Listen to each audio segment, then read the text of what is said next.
A national recall of coloured sand products sold at Kmart and Target after asbestos was detected prompts more Canberra school closures. 69 public schools will be fully closed tomorrow.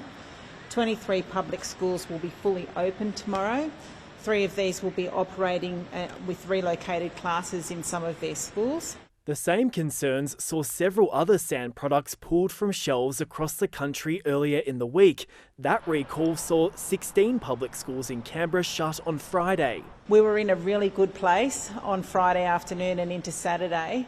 However, the situation nationally evolved and it meant that we had to go and do further inspections. With the exception of an independent school in Brisbane, the ACT went it alone with closures.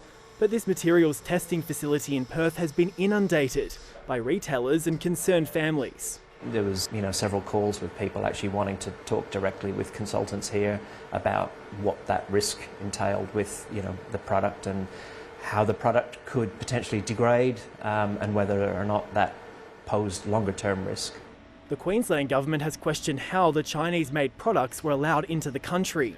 It's important that people are given up-to-date information and that there is a proper analysis done on how this was imported and distributed. Victoria is undertaking an investigation with the importer and supplier of the Chinese-produced sand. South Australian authorities say the products underwent rigorous testing.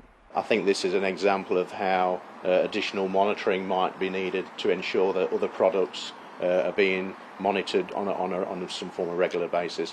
Health authorities insist the risk from exposure is low and they don't recommend clinical testing.